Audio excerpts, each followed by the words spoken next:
Boa, a missão desse vídeo hoje é te explicar que você não precisa cortar os carboidratos para conseguir definir as suas pernas. Engraçado esse título, né?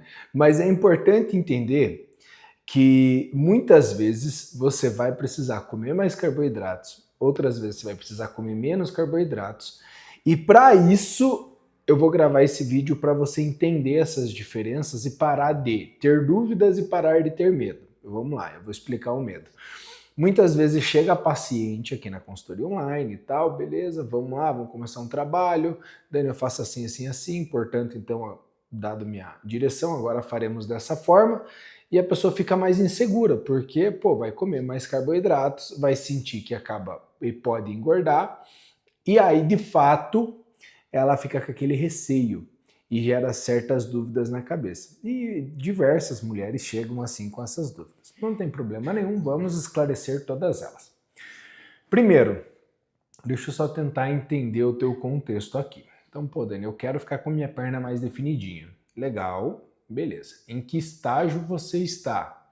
Porque se você estiver com o percentual de gordura muito alto, obviamente você vai ter que dar uma reduzida nos carboidratos, na sua dieta como um todo, na sua quantidade calórica, para reduzir o percentual de gordura para chegar à definição corporal. Beleza, Dani. Aí eu fui fazendo isso. O que eu tenho que fazer depois? Entenda, você vai precisar trazer o mais próximo possível a sua pele para o seu músculo. Só que olha só que interessante, se eu simplesmente vir e cortar os seus carboidratos, conforme você vai perdendo a gordura, o seu músculo também vai ficando murcho. E aí essa pele nunca vai encostar no músculo, porque o músculo está depletado. Então eu preciso fazer com que esse músculo fique cheio, com mais tônus muscular, beleza? Para que então essa pele encoste e quando ela encostar, gerar o aspecto de definição. Esse é o prime da coisa. E aí, existe um ponto muito interessante que me veio na cabeça agora e é sempre bom tocar. Existem algumas mulheres, e não são poucas, que não conseguem definir a perna e é aquelas que têm lipedema. Só que veja, boa parte da população mulher pode ter problema com lipedema e as causas podem ser várias. Um desenvolvimento genético, na sua priori, e aí com isso tem seus graus. Não sei se você já ouviu falar, às vezes ouviu, não viu, tem vários vídeos aqui no canal falando sobre isso, inclusive. E aí tem graus e tem tipos, né? Então tem o tipo onde ele está selecionado, onde ele está instalado. A grande maioria das mulheres acaba ficando entre glúteos, ali a região de quadril e coxas, mas pode ter no braço, pode ter na panturrilha e tudo mais. E por que é importante falar isso? Porque às vezes você está fazendo uma luta para conseguir chegar na definição. Só que se você tem lipedema, o teu aspecto de realidade precisa mudar. Porque, de fato, o lipedema em si ele não tem cura. Quando você está muito inflamada, quando você está muito com uma retenção de líquido muito grande, quando você não trata isso e é pior, você tem uma vida de dieta e treino totalmente desregrada, às vezes acaba bebendo, enfim, fazendo os hábitos que aumentem a inflamação do lipedema, beleza, quando você está nesse estágio e você muda para uma dieta ajustadinha, quando você ajusta o seu treinamento para isso, você verá uma grande melhora, mas 100% não fica. E você pode ver que, se você for olhar as influencers lá e tal, as que têm lipedema, tem umas que são muito abertas e elas mostram, pô, ó, nessa luz aqui, nesse ângulo, olha a minha perna. E você olha uma perna definida, bonita. Agora olha nesse ângulo e olha nessa luz. Aí a perna já parece aquela celulite e tal. E eu lembro uma vez, cara, que veio uma menina numa consultoria online aqui, e aí esse dia foi engraçado, cara. Porque é fogo, Dani, o meu jogo ele sempre vai ser trabalhando com a verdade com o paciente, né? Sempre. Às vezes eu busco o melhor jeito possível de falar para o paciente, mas tem que avisar. E aí na anamnese dela eu vi que ela queria uma solução definitiva para o lipedema dela, lipedema. E aí eu, pô, vamos ajustar, né? Eu fiz o protocolo, mandei o plano para ela, e aí eu sempre explico em áudio. Pô, então assim, assim, assim, fiz isso, por isso, vai fazer dessa forma e tal, e sobre o seu lipedema a gente pode tentar melhorar, tem que treinar, tem que fazer alimentação, mas eu não posso garantir que ele vai melhorar 100% como você pediu, afinal ele não existe essa solução. Pô, ela ficou brava comigo, cara, ficou brabaça. E eu vou fazer o quê? Ah, o médico, então vai lá no médico que você acredita, cara, porque sinceramente não tem como. Você pode melhorar, mas não quer dizer que, meu Deus, vou ter uma perna com a pele encostada no músculo. Beleza, por que eu falei isso? Porque aqui a gente já entra no AME, né? Que é alinhamento de metas e expectativas. E agora você precisa entender, então, o que o carboidrato faz no seu organismo. Para entender como resolver quando colocar mais, quando colocar menos e os seus porquês. Bem, primeiro você precisa entender que quando você ingere o carboidrato, ele vai liberar mais insulina. E quando ele libera mais insulina, ele pode trazer alguns aspectos de mais retenção de líquido para a mulher. Então você pode perceber que aquela pessoa que está muito inflamada, que às vezes tem um estágio de sobrepeso, que ela não cuida da dieta, ou às vezes ela segue a dieta tudo certinho e acaba comendo demais no final de semana, ela vai ficar um pouco mais retida. Muitas vezes está associado com a insulina. Só que a insulina, por vezes, ela está no lugar certo no momento errado, porque ela está fazendo a função dela, mas se ficou retida, a culpa vão colocar nela. Não, não é culpa dela, é só uma correlação, entende? Beleza, aí a pessoa traz esse aspecto de mais retenção, só que você vai comer esse carboidrato. Beleza, nos exames de sangue, como que a gente vai observar isso? Como é que nós vamos olhar para saber se é o momento certo de comer mais carboidratos ou não?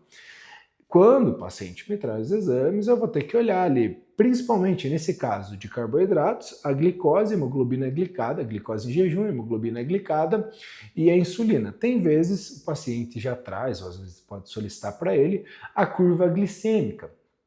Então a pessoa faz essa glicose basal, daí ela come, ela ingere uma glicose e vai coletando os dados ali para ver conforme dá o pico daquela glicose, conforme ela vai descendo. Isso aqui é muito importante porque, por exemplo, quando eu quero ter um aspecto de definição, eu preciso ter uma sensibilidade à insulina muito boa para que aí eu entenda que você está conseguindo colocar o carboidrato no lugar certo. Beleza. Assim, vamos lá. Acima lá de 15, 20 de insulina significa que essa ainda não é o suficiente para gerar o diagnóstico, que esse é o médico que dá, de diabetes, mas a gente já vê assim que a sensibilidade dela não está tão boa. Precisamos que diminua. Beleza. Tem mulheres ali que pode chegar a 6, 7, seria uma sensibilidade à insulina muito boa no exame. Tem homens que eu já vi a 1,5, 2, eu particularmente sempre fico entre 3 ali, que é uma sensibilidade à insulina muito boa. Dani, o que isso significa para mim? Que eu estou consumindo carboidrato e eu estou conseguindo absorver de fato isso. Claro que aí a gente correlaciona com os outros exames também. Então, por exemplo, você está ali num ganho de peso, está num desenvolvimento muscular, e aí você está com a insulina, você está comendo muito carboidrato, aí você vai modificando esse aspecto. Então, saiu daquela sensibilidade à insulina, que estava boa, começou a subir, começou a ficar ruim, começou aquela glicose em jejum, começou a ficar mais alta, uma correlação ao que você está fazendo. Isso te levaria a uma patologia? Não. Por vezes não vai te chegar a te levar a uma patologia. Mas, quando o aspecto é definição, quanto mais nós formos caprichosos, vamos dizer assim, com mais detalhes, com mais esmero em cuidado com o paciente, melhor. Então não dá para elevar muito esses níveis, porque você quer ter uma pele mais fina, você quer ter um músculo, menos percentual de gordura e mais músculo encostado na pele. Beleza, e o que você faz com esse carboidrato então? Quando nós vamos estocar o carboidrato que você come, ele vai ser direcionado basicamente para duas vias. Ou ele vai para o teu fígado, fazer ali o glicogênio hepático, que vai manter a sua glicose em jejum, e também ele vai para glicogênio muscular. Beleza, Dani, o que a gente quer aqui? Obviamente, por níveis de saúde, você quer ter níveis ok de glicose circulante no seu dia, no seu sangue, para você não passar mal no seu dia, tudo mais. Mas, considerando para a musculação, o glicogênio muscular é muito importante, porque é ele que você vai usar no treinamento. Beleza, quando você vai treinar musculação, uma atividade glicolítica, vai usar muito desse glicogênio muscular. Você vai correr, por vezes, dependendo da intensidade, você vai usar glicogênio muscular. Você vai lutar, eu faço jiu-jitsu, vou usar esse glicogênio muscular. É ele que é o promotor da energia glicolítica, entende? Isso é muito importante. Então nós queremos que esse carboidrato, o lugar certo dele, entre aspas aqui, nessa nossa conversa, é ele dentro do músculo. Beleza, Dani, mas eu tenho uma boa sensibilidade à insulina, mas eu não consigo ter esse aspecto mais de definição. Acontece com várias pessoas mesmo. Às vezes, nesse caso, o que está faltando é treino e percentual de gordura mais baixo.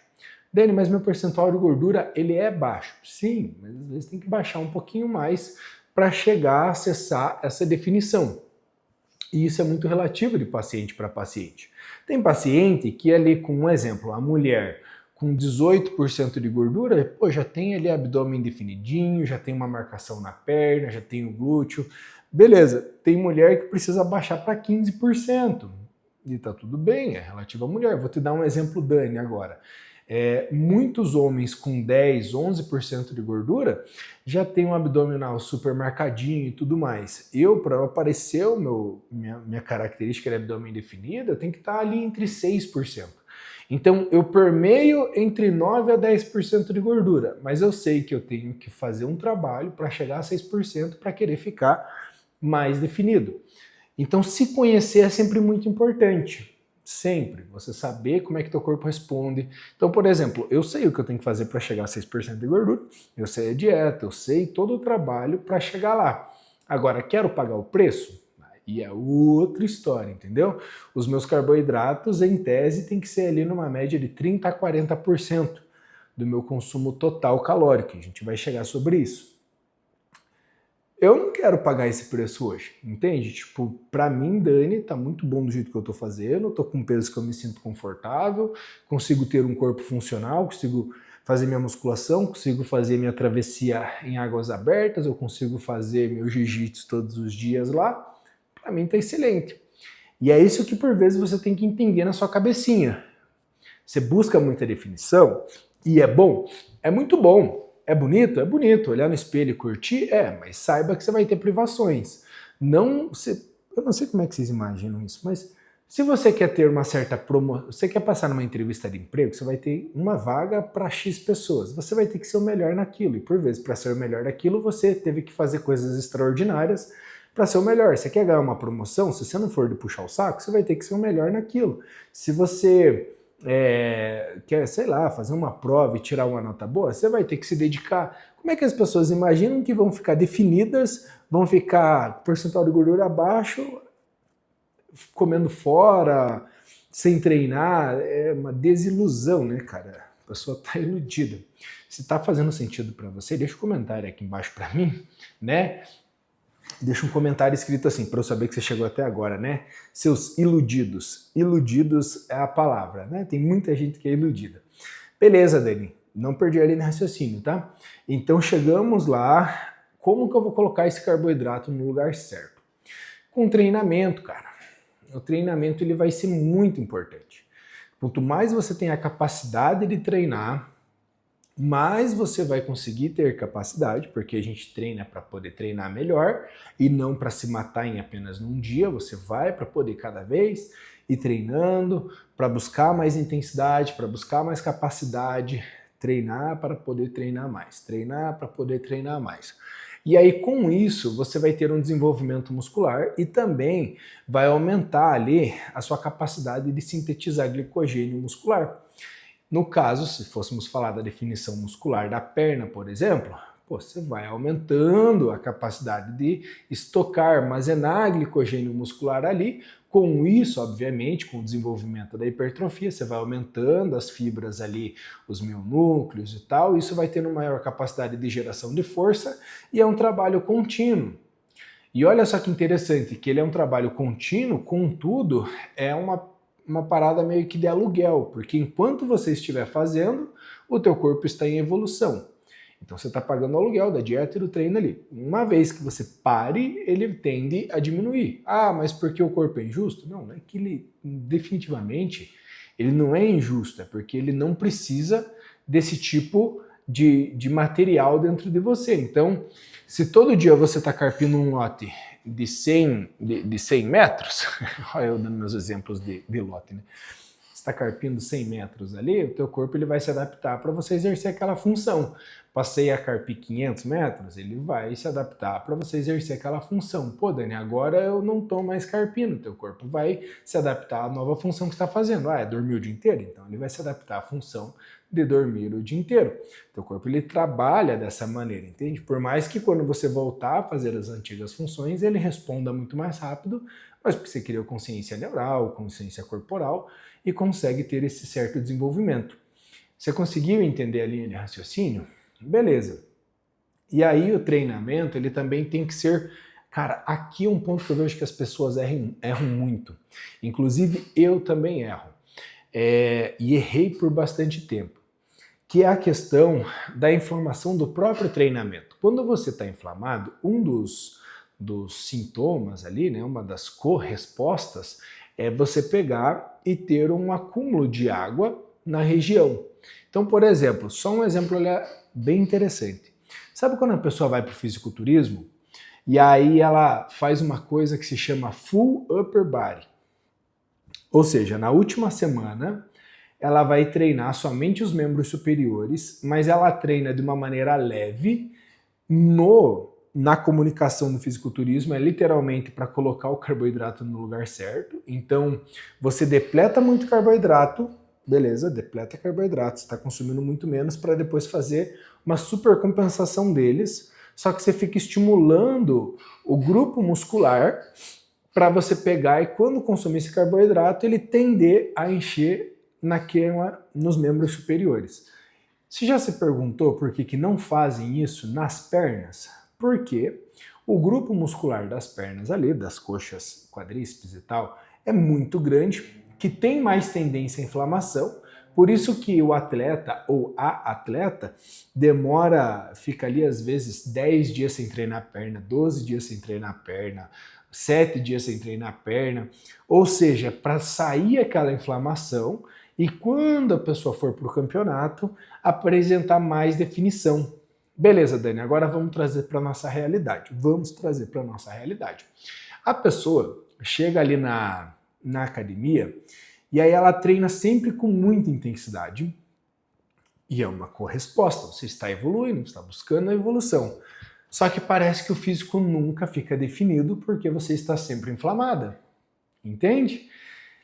Deu uma bordoada no treino de perna. Pode perceber, você está treinando ali. Se ficou um exemplo, você deu descanso ali de uns 3, 4 dias para o grupo muscular, para a perna, por exemplo. Aí você começou a aquecer, deu uns 15, 20 minutos, parece que ele dá um pump, a coxa dá um pump, ela apresenta até uma certa definição, mas a chegada no final do treino parece que já deu uma embaçada. Normalmente isso é uma resposta à inflamação. Então a pessoa pega e exagera demais no treino. Para apresentar essa definição, você tem que ter a maturação, a maturidade muscular, tem que ter esse aspecto do treinamento, mas por vezes pode estar excedendo demais no treino. Eu, Dani, particularmente, sempre estou beirando ao overtraining. Inclusive, eu agora, de forma consciente, estou diminuindo, porque a minha média de treino é 3, 4 treinos por dia, entre musculação, natação, jiu-jitsu, às vezes é 2, 3 de jiu-jitsu por dia.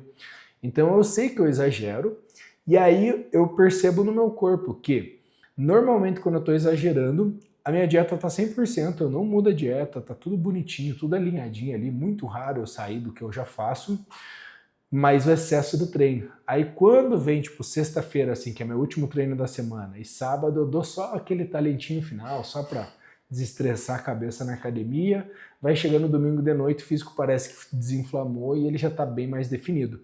Então até esse aspecto do excesso do treinamento conta. E olha só que interessante, para tudo isso aqui que nós conversamos, para você entender como é que o carboidrato ele vai agindo no teu corpo a tal ponto de você falar assim, cara, então quanto de carboidrato que eu devo comer? Cara, aí é muito, mas muito relativo. Em tese, para a mulher, em tese, tá? Não é meu Deus, tem que ser assim.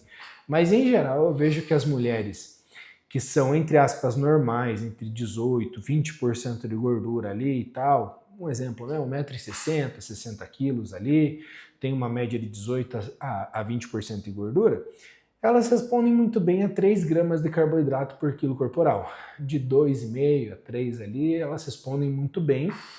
Agora, existem aquelas que já de forma característica nata dela, ela já tem um percentual de gordura muito baixo. E aí, nesse caso, a gente soma mais carboidratos para ela, que aí poderia variar de 4 a 6 gramas de carboidrato por quilo corporal. Mas perceba que são muitos fatores para chegar para você e falar assim, Dani, vai ser assim. Não, cara, não vai ser assim, porque depende de pessoa para pessoa. Por isso que na minha consultoria, eu gosto de trabalhar com a pessoa semanalmente. Quer dizer que semana por semana eu vou estar mudando a dieta dela? Não. Quer dizer que eu vou mudar o treino semana por semana? Não. Mas quer dizer que eu vou estar acompanhando a evolução, a gente vai estar registrando essas evoluções em foto, peso e também questionário verbal ali da pessoa estar contando para mim o que está acontecendo. E aí com isso você vai criando uma linha, um raciocínio lógico de evolução. E quando se acontece isso, você fala assim, opa, dá para subir mais carboidratos, dá para tirar mais carboidratos. Mas assim, ó, definindo uma boa média para grande parte das meninas, 3 gramas de carboidrato por quilo corporal já seria o suficiente. E agora, se você quer que eu monte essa sua dieta, que eu monte seu treinamento, que eu te acompanhe semanalmente, eu te convido a entrar na minha consultoria online. Na minha consultoria online eu vou fazer tudo isso com você, é direto comigo, não tem inteligência artificial. Inclusive, você vai clicar no primeiro link da descrição, vai lá no WhatsApp e vai conversar com a Paty. Então não tem nem inteligência artificial no WhatsApp também não, é pessoal. Vai lá, vai falar com a Paty, que é minha esposa / minha assistente. E aí, pô, ajustou tudo certinho, fez sentido para mim, aí eu te vejo do outro lado, lá na consultoria online. Para mim vai ser um prazer poder cuidar de ti. Tá certo? Dadas essas considerações, te vejo na consultoria lá muito em breve. Fique com o próximo vídeo. Tchau!